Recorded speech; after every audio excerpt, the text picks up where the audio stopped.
One Piece chapter 1092. Now, I know it's been a minute, guys, and yeah, I have been away for some time, but I think we should be back to our regular schedule, and I should be back to, releasing more chapters for you guys because, I was absent for about 2 chapters because, I had something going on. But we are back, and today we're about to talk about One Piece chapter 1092. And yeah, this was a great chapter, to say the least, right?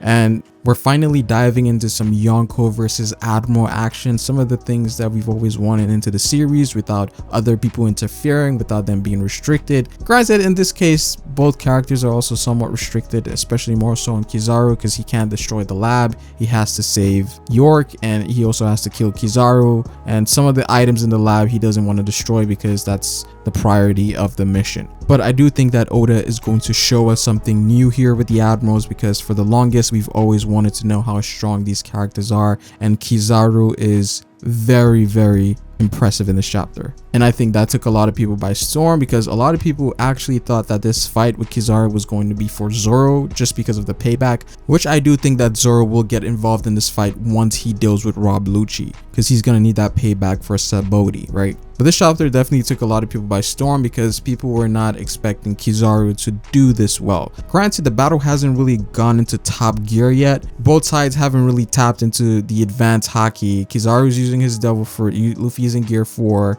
so we're not in that top gear, which we should be going into for the next chapter, because at the end of this chapter there is a cool reveal and then some more. Now, before we keep going, I'd appreciate it if you guys dropped a like on this video. As usual, let's try to go for 500 likes. Hit the bell if you want to get notified for more content on this channel, and subscribe if you do want more weekly chapter discussions and reviews. Now, we're diving right into the main meat, which is Kizary versus Luffy. Now, this is a very interesting clash so far, or I guess the beginning section of this battle. And it seems like for the most part, Kizaru has the advantage here, because from what we see from the previous chapter in which Luffy kicked him with Ryo or regular ornaments, it seems that the fight escalated into Luffy using Snake Man, more than likely because he realized that Kizaru is a speedster. So what we're getting here is Snake Man Luffy in gear 4 versus Kizaru, and Kizaru seems to be manhandling Luffy in this form. And again, it makes a lot of sense. Even Snake Man, Luffy's fastest form that dealt with Katakuri, a man who can see into the future, Kizaru seems to be having no problems with his speed and is effectively blocking all of his attacks. Now, whether observation is being used here or Kizaru is matching his speed with Snake Man,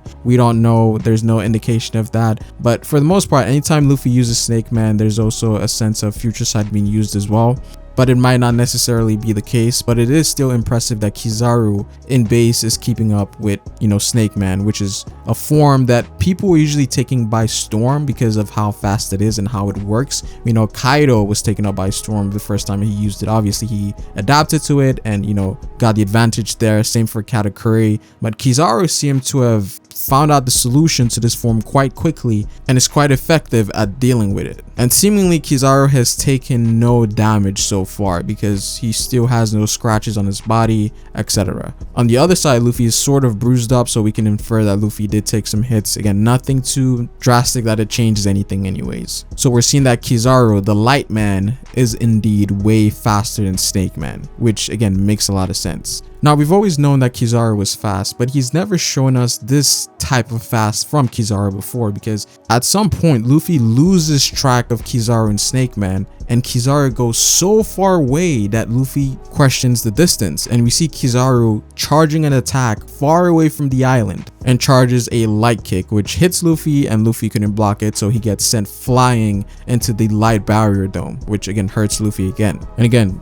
Kizaru brings up the quote of acceleration is power. And the tough thing about Kizaru is that not only is he moving really fast, is that the light is also blinding you. So you have to cover your eyes or use observation to deal with this kind of speed and the brightness of the attack. So you kind of have to rely on your senses rather than using your eyes, because your eyes are useless at that point. So somewhat like Fujitora. Kizaru also happened to destroy Vega Force 1 with the kick that he sent Luffy flying with, and of course once that happened, the Straw Hats sort of disembarked and started running away. Now, before the Straw Hats could realize it, Kizaru was already there. So again, we're seeing how fast his devil fruit is. And sometimes he doesn't even need to charge to move. And it's very interesting because Kizaru actually acknowledges that Luffy is indeed the person to defeat Kaido. So he already has an expectation of how strong Luffy is because he's going off of Kaido's strength. So if he defeated Kaido, he must be this strong. So Kizaru is very confident in his abilities to handle this situation. And it's sort of the same thing that happened before Wano started, in which Kizaru wanted to go to Wano to deal with Big Mom and Kaido. Now, I don't think that he was going to necessarily defeat them or anything, but more so just kind of interfere with whatever they were going to do. And again, the admirals know how strong and powerful these Yonkos are. And we're under commands of some of the strongest fighters in One Piece, right? Sengoku and Garp. So it makes sense that they do have a skill in how powerful these Yonkos are. And he's basing Luffy off of that. So that's respect given to Luffy there, because they are actually acknowledging him as being as powerful as a Yonko. But again, Kizaru is very orientated in the priority of the mission. So he views the mission as the end all. And so even when he kicks Luffy, he doesn't follow up with an attack. He goes right for Vegapunk. He also kicks Bonnie while he was there, but again, it doesn't seem to be anything drastic, right? It seems like he tapped her lightly. And we do also know that the Gorosei said that Bonnie, they can let Bonnie go. So I'm guessing he's taking that into consideration as well. Which is also interesting that the Gorosei are willing to let Bonnie go. Maybe it's because of what her father did with the world government and they feel some type of way about that. I'm not sure. Now, as he got close to Vegapunk, for some reason, Kizaru acts so stoically that you can't really tell what he's gonna do next. Now, he says, oh, this is a tough mission for me as well, but he's also just sort of standing there. These last few chapters have sort of changed my perspective on Kizaru's character somewhat, especially with the thing with Sentomaru and him sort of declining what the Gorosei wanted him to do initially with Sentomaru. So he's an interesting character for sure. He's always been, but I'm glad that we're finally getting more here, and I think we will be getting more. Now, at the end of the chapter, Luffy finally turns up and we get the Gear 5 transformation. And this is really interesting because Luffy didn't actually start out with Gear 5 just like he started with Lucci, right? This was more so of a gradual change up. He started the fight in base, went into Gear 4, and then finally goes into Gear 5. And so we see Luffy here grab Kizaru. And I think next chapter is where we're going to see Luffy have his moments in this battle. And this more than likely will be the first time we see Kizaru actually get hurt, because, you know, that's something that we've always wanted to see, because this man has been untouched throughout the entire series. So Luffy is absolutely going to show out in Gear 5 in the next chapter and dominate Kizaru. And I think once that happens, both sides are probably going to turn the gear up a little bit, use advanced haki, observation haki, and possibly awakening. Now again, Kizaru's mission is to protect the lab and the furnace, the power plant. So I'm not sure if he could go crazy like that, but he might have a more controlled ability. With the admirals, it seems like they're more technical, even with their extremely offensive powers. So we could see that here as well. So I'm looking forward to that. Now, one of the more interesting things that happens as well is that when Luffy goes into Gear 5, the robot wakes up. And it's obviously implying that the beats or the drums of liberation is what activated the robot. So that could be the power source of the robot. Even though the robot was made in the Void Century, we do also know that 200 years ago, or it might be 300 years ago, the robot also activated back then. So was there something similar to Joy Boy or Nika back then as well? We're not sure. So this is actually opening a new timeline of events of possibly something similar to Luffy happening actually not so long ago, about 200 years ago. So it seems like we're going to be diving more into that. And this could be also related to what's happening with Kuma, because Kuma was sort of doing the same thing that the robot was said to have done 300 years ago.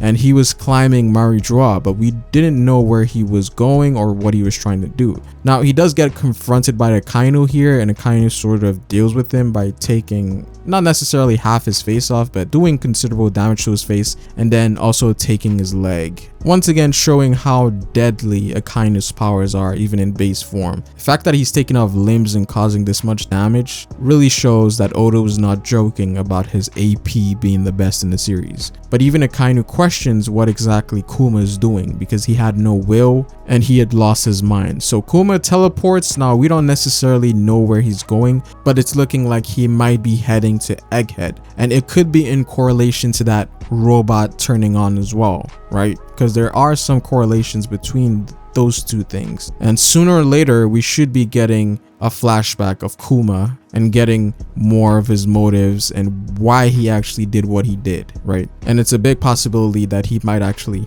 die in this arc, so I'm definitely looking forward to that. And we are not on break this week. I know Oda has been taking a lot of breaks recently, but obviously that's justified because the One Piece live action was coming on and he was also traveling a lot, so it makes sense that we were having a lot of breaks. But I think we should be back on regular schedule, 3 chapters every month before he takes a break, so that's gonna be cool. But that's pretty much it for this video, guys. I appreciate it if you dropped a like on this video. Comment down below what you guys think. Like the video if you liked it, subscribe if you're new here, and hit the bell if you want to get notified for more content on this channel. It is Pharaoh, and I will see you folks later. Peace.